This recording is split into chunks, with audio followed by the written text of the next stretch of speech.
Ada perbedaan antara pemain yang ditakuti dan pemain yang dihormati.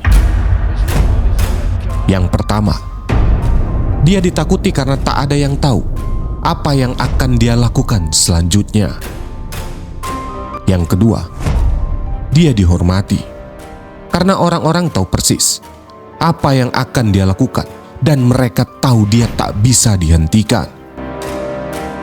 Roy Keane adalah keduanya, dalam satu tubuh, dalam satu temperamen, dalam satu karir yang berlangsung di antara batas tipis antara kejeniusan dan kehancuran.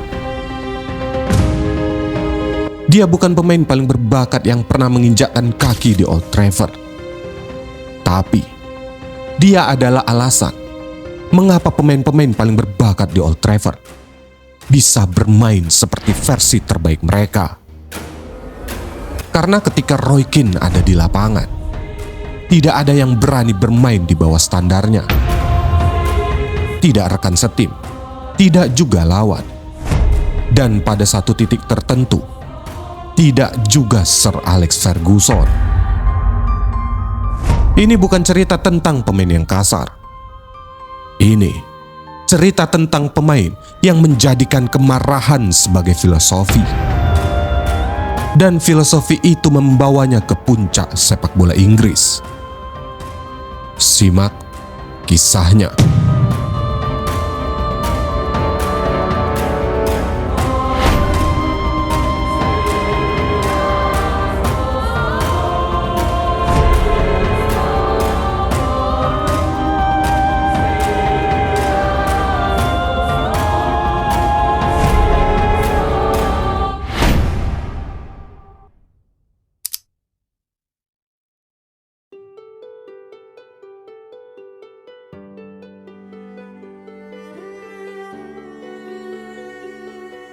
Roy Maurice Keane lahir pada 10 Agustus 1971 di Mayfield, Cork, Irlandia. Bukan Manchester, bukan London, bukan kota dengan akademi sepak bola bergengsi dan jalur yang sudah terbentang ke Liga Inggris. Cork adalah kota pelabuhan di selatan Irlandia. Kota keras, dipenuhi pekerja keras, tidak terbiasa dengan kemewahan, dan tidak tertarik untuk berpura-pura. Keane tumbuh dalam keluarga working class dengan 5 saudara kandung. Jika dilihat dari luar, tidak ada yang istimewa tentang masa mudanya. Tidak ada cerita tentang bakat yang langsung dilihat sejak usia dini. Tidak ada pelatih legendaris yang mengenal potensinya lebih awal dari orang lain. Yang ada hanya seorang anak yang ingin bermain sepak bola dengan intensitas yang tidak bisa dijelaskan bahkan oleh dirinya sendiri. Dia bergabung dengan Rockmount AFC, klub junior lokal Cork.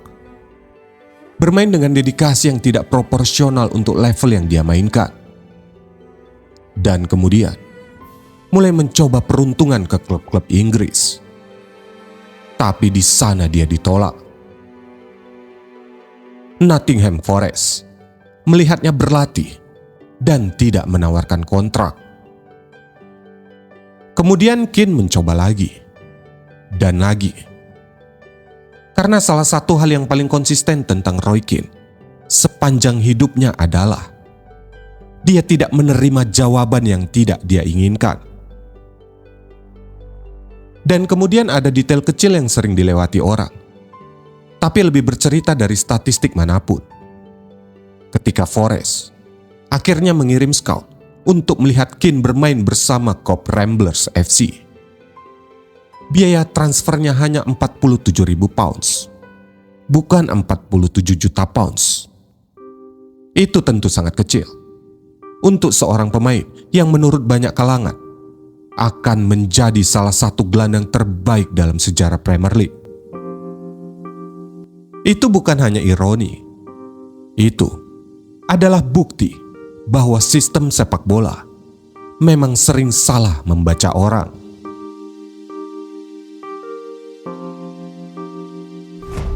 Brian Clough, salah satu manajer paling eksentrik dan paling jenius dalam sejarah sepak bola Inggris, memberinya kesempatan. Nottingham Forest, tahun 1990. Saat itu Keane masih berusia 18 tahun, jauh dari rumah, di kota yang tidak mengenalnya. Dia bermain untuk manajer yang terkenal menghancurkan ego pemain dengan cara yang lebih menyakitkan dari tackle manapun. Itu adalah sekolah yang tepat untuk Roy Keane. Dan kemudian, ada malam di Anfield yang menjadi salah satu cerita paling ikonik dalam karir mudanya. Keane datang bersama skuad utama dan berpikir dia hanya akan nonton dari bangku cadangan atau membantu menyiapkan perlengkapan. Tapi setidaknya dia bisa merasakan atmosfer stadion itu. Tapi 80 menit sebelum kick-off, Clough masuk ke ruang ganti dan berkata kepada Keane, "Roy, pakai nomor 7 itu. Aku ingin lihat bagaimana penampilannya di badanmu." Para pemain senior tertawa. Mereka pikir Clough sedang bercanda. Clough tidak sedang bercanda. Di lapangan, lawannya di sisi kiri Liverpool adalah John Barnes, salah satu pemain paling berbahaya di Inggris kala itu. Brian Laws, bek kanan Forest, menenangkan Keane. "Tenang, lakukan hal-hal yang simpel. Kita akan baik-baik saja." 5 menit pertama berlalu.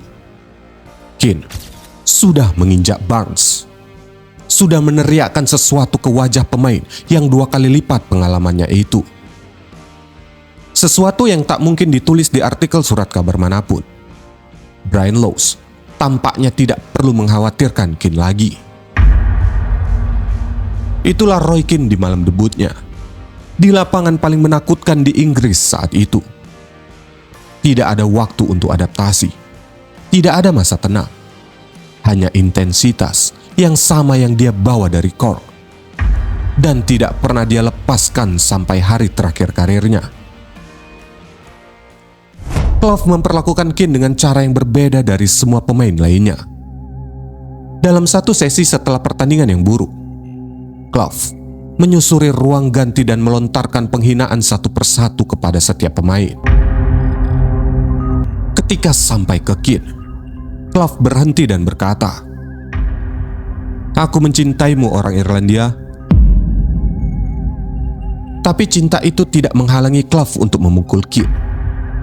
Ketika dia melakukan kesalahan di sebuah pertandingan FA Cup karena melempar umpan pendek yang tidak tepat ke penjaga gawang. Di ruang ganti, setelah pertandingan, Clough meninju wajahnya. Keane terbaring di lantai. Clough berdiri di atasnya berteriak, "Jangan pernah oper bola kembali ke penjaga gawang." Di era modern, kejadian itu akan menghasilkan tuntutan hukum dan pemecatan dalam 24 jam. Di era itu, Keane menyebutnya sebagai pelajaran. Dan ketika dia pensiun bertahun-tahun kemudian, dia menyebut Clough sebagai manajer terbaik yang pernah dia miliki. Itu bukan Stockholm Syndrome. Itu adalah pemain dengan peta moral yang memang berbeda. Seseorang yang memahami bahwa ada harga untuk segalanya, dan bahwa harga untuk standar tinggi tidak selalu nyaman untuk dibayar.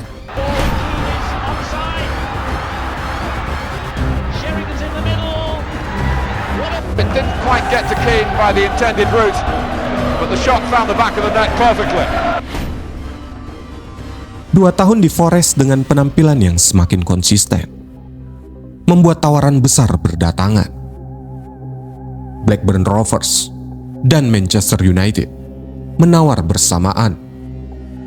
Keane memilih Manchester United. 3,5 juta pound sterling di tahun 1993. Dan Old Trafford tidak pernah lagi menjadi tempat yang sama.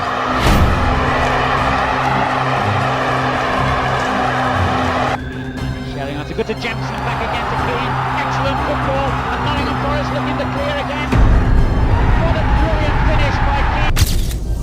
Ada narasi yang sangat nyaman tentang Manchester United era 1990-an.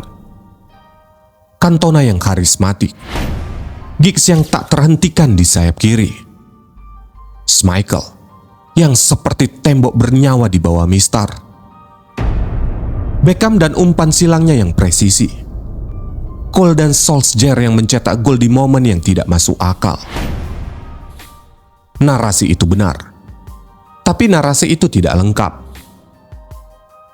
Karena di tengah semua nama besar itu, ada satu pemain yang perannya tidak bisa diukur hanya dari statistik atau highlight. Pemain yang tugasnya bukan untuk bersinar, tapi untuk memastikan semua orang di sekitarnya bisa bersinar. Roy Keane adalah mesin dari Manchester United era kejayaan itu, bukan hiasannya. Sebagai gelandang tengah, dia menjalankan fungsi yang tidak lazim untuk pemain dengan kualitas teknis setinggi miliknya. Dia bukan gelandang yang mengalirkan bola dengan sentuhan halus. Dia adalah gelandang yang mengontrol permainan melalui dominasi. Dominasi fisik, dominasi mental, dan dominasi atas tempo pertandingan. Ketika Keane memenangkan duel di lini tengah, itu bukan hanya soal bola berpindah tangan. Itu adalah pesan kepada lawan bahwa ruang ini sudah ada yang punya, dan pemiliknya tidak berencana untuk pergi. Di bawah Ferguson, United memenangkan liga berulang kali. Tapi ada satu musim yang menjadi puncak dari segalanya. Musim 1998-1999. The Treble, Liga Inggris, FA Cup, dan Liga Champions dalam satu musim yang sama. Pencapaian yang bahkan di era modern, dengan budget ratusan juta pound sterling, belum ada yang berhasil mengulanginya di Liga Inggris. Dan dalam perjalanan menuju treble itu, ada satu pertandingan yang sampai hari ini masih disebut sebagai penampilan terbaik seorang gelandang dalam sejarah Liga Champions. Semifinal Old Trafford melawan Juventus.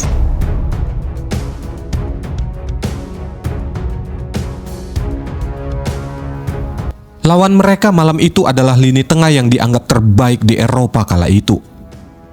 Zinedine Zidane, Didier Deschamps, dan Edgar Davids. Tiga pemain dengan kombinasi teknik, kecerdasan, dan fisik yang tidak ada tandingannya. Filippo Inzaghi sudah mencetak 2 gol dalam 11 menit pertama. United tertinggal 2 gol secara agregat. Di atas kertas, dan bahkan di luar kertas, mereka sudah kalah. Kemudian Keane memimpin kebangkitan itu. Bukan hanya sebagai pemain yang bermain keras, tapi sebagai seseorang yang secara sistematis membongkar mesin terbaik Eropa, memenangkan duel, memotong ruang, mendorong rekan-rekannya yang mulai ragu kembali ke arah yang benar. Di menit ke-33, Keane melakukan pelanggaran dan mendapat kartu kuning. Akumulasi. Itu berarti jika United lolos ke final, dia tidak akan bisa bermain di Barcelona. Dia tahu, semua orang tahu. Tapi, Keane tidak mengubah cara bermainnya sedikit pun. Tidak bermain lebih aman, tidak mundur, justru sebaliknya. Di ruang ganti setelah pertandingan, seluruh pemain United merayakan. Keane duduk sendiri, menatap kosong, sementara rekan-rekannya berpelukan dan berteriak kegirangan. Ferguson kemudian menggambarkan penampilan malam itu sebagai penampilan paling luar biasa dari ketulusan yang pernah dia saksikan di atas lapangan. Keane menolak pujian itu. Dia berkata, itu seperti memuji tukang pos karena mengantar surat. Itu adalah Roy Keane dalam satu kalimat. Pemain yang melakukan sesuatu luar biasa dan menganggapnya sebagai pekerjaan biasa yang memang seharusnya dilakukan. Standar yang tidak memberi ruang untuk kekaguman terhadap diri sendiri. Standar yang tidak pernah berhenti. Standar yang pada akhirnya adalah satu-satunya hal yang dia pegang ketika segalanya yang lain mulai pergi.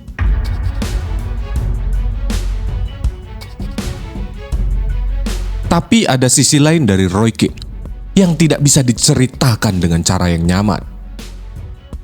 April 1997, Leeds United melawan Manchester United. Dalam sebuah duel di lini tengah, Keane jatuh dengan cedera ligamen lutut yang parah.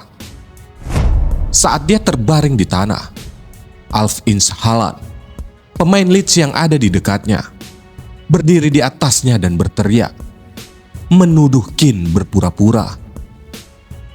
Keane tidak lupa. Keane tidak pernah lupa.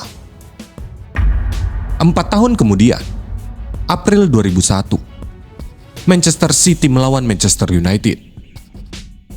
Haaland sudah berpindah ke City. Mereka berada di lapangan yang sama untuk pertama kalinya sejak insiden itu.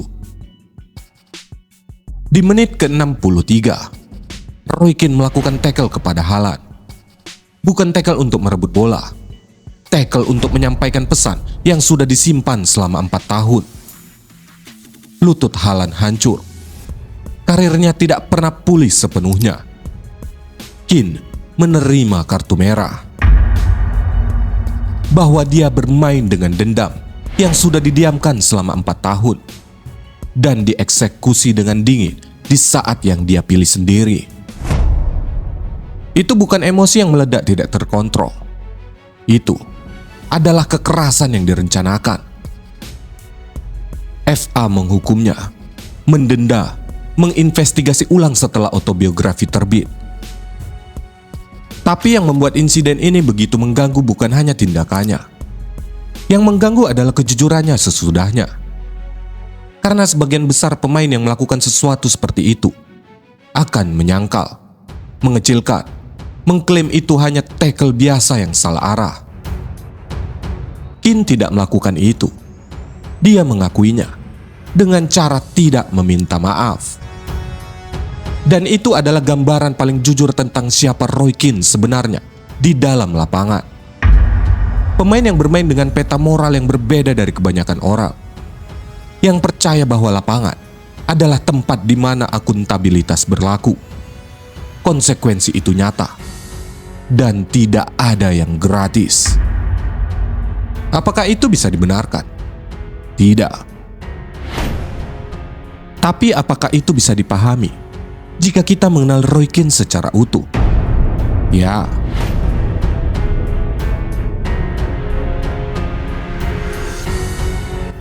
Mei 2002, Piala Dunia Korea Jepang sudah di depan mata.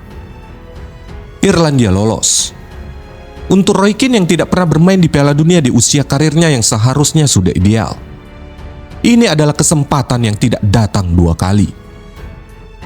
Pemain yang sudah memenangkan segalanya bersama United, tapi tidak pernah merasakan panggung terbesar sepak bola internasional. Dan kemudian, di kamp persiapan di Saipan, Kepulauan Mariana Utara, segalanya hancur dalam 1 malam. Keane tidak puas. Tidak puas dengan fasilitas latihan yang dia anggap di bawah standar. Tidak puas dengan persiapan yang dia rasa tidak serius. Tidak puas dengan cara Federasi Sepak Bola Irlandia mengelola tim nasional dengan cara yang menurut Keane menunjukkan bahwa mereka tidak betul-betul menghargai para pemain yang sudah berjuang keras untuk lolos ke turnamen ini. Dia menyampaikan ketidakpuasan itu keras, langsung, kepada manajer Mick McCarthy dalam sesi yang dihadiri seluruh skuad. McCarthy mengirim Keane pulang. Keane pergi.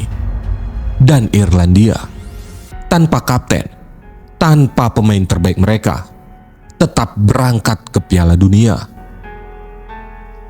Reaksi publik Irlandia terbelah tajam. Sebagian mendukung McCarthy, menganggap Keane tidak terkendali dan tidak bisa menerima kondisi apapun di luar standarnya sendiri yang tidak masuk akal. Sebagian yang lain mendukung Keane, percaya bahwa dia adalah satu-satunya yang cukup berani untuk mengatakan dengan keras apa yang semua orang bisikkan dalam diam. Tapi yang paling mengganggu dari insiden Saipan bukan siapa yang benar dan siapa yang salah. Yang paling mengganggu adalah Roy Keane di usia 30 tahun dalam kondisi fisik terbaik yang mungkin tersisa dalam karirnya tidak pernah bermain di Piala Dunia. Satu-satunya panggung yang tidak pernah dia injak. Dan sebagian besar alasannya adalah karena dia tidak bisa menahan dirinya untuk tidak mengatakan kebenaran yang menyakitkan kepada orang yang tidak ingin mendengarnya. Itu adalah tragedi Roy Keane dalam satu kalimat. Kejeniusannya dan kehancurannya datang dari sumber yang sama.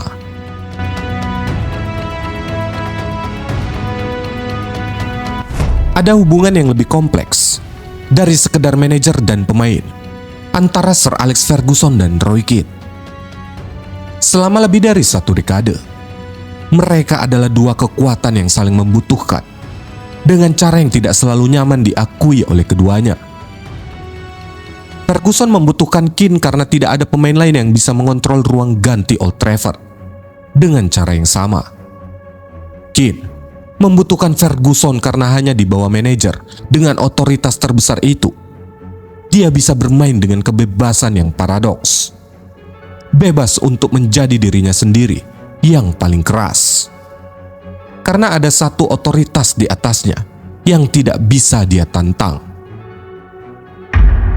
Tapi kekuatan yang saling membutuhkan juga bisa saling menghancurkan. Tahun 2005, Keane berusia 34 tahun. Tubuhnya sudah tidak lagi bisa menjalankan semua yang diinginkan kepalanya.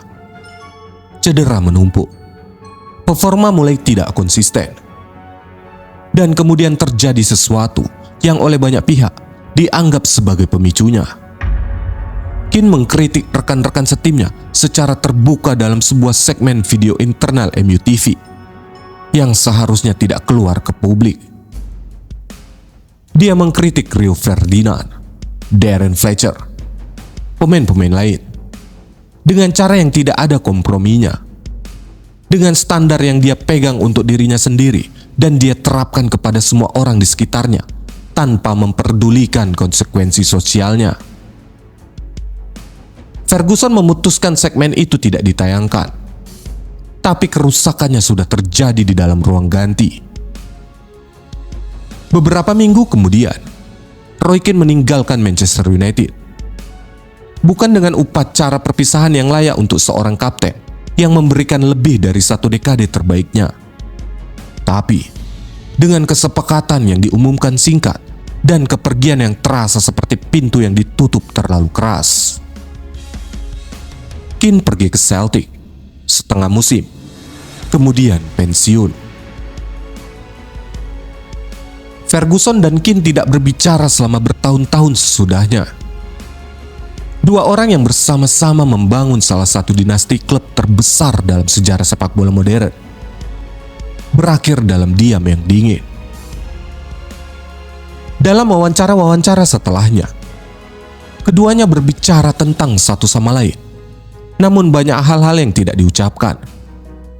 Hormat yang tidak bisa sepenuhnya disembunyikan, tapi juga luka yang tidak pernah benar-benar sembuh. Itu adalah akhir yang tidak layak untuk sebuah hubungan yang pernah menghasilkan sesuatu yang luar biasa. Tapi mungkin itu adalah satu-satunya akhir yang mungkin ada untuk dua karakter sekeras itu dalam satu ruangan yang sama.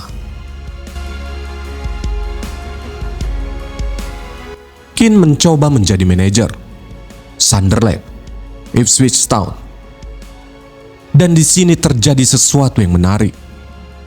Seorang pemain yang standarnya tidak mengenal kompromi, yang memimpin melalui ketakutan dan rasa hormat yang tidak bisa dipisahkan, harus menghadapi realita bahwa tidak semua pemain bisa atau mau dipimpin dengan cara itu.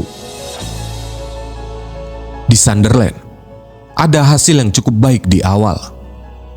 Promosi ke Premier League, momen-momen yang memberi harapan bahwa Keane bisa mentransfer otoritasnya dari lapangan ke bangku manajer.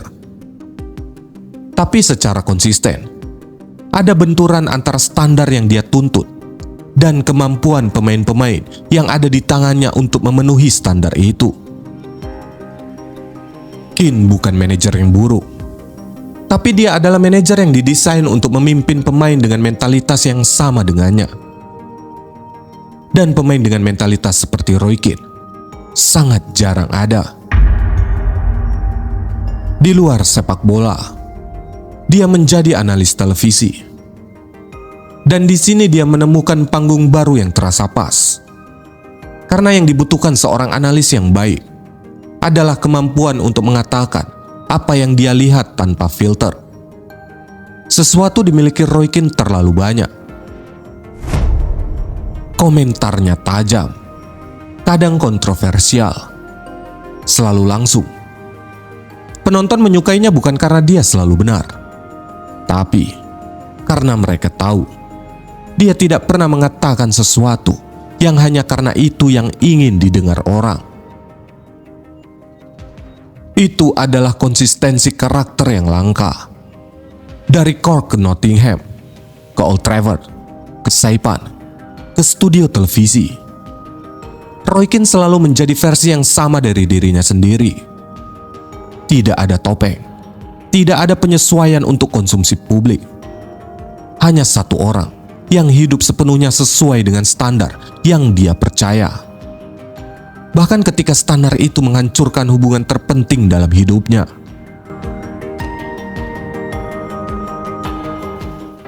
Roy Keane adalah pertanyaan yang tidak pernah selesai dijawab oleh sepak bola.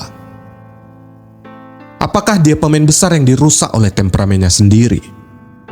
Atau justru temperamennya itulah yang membuatnya besar?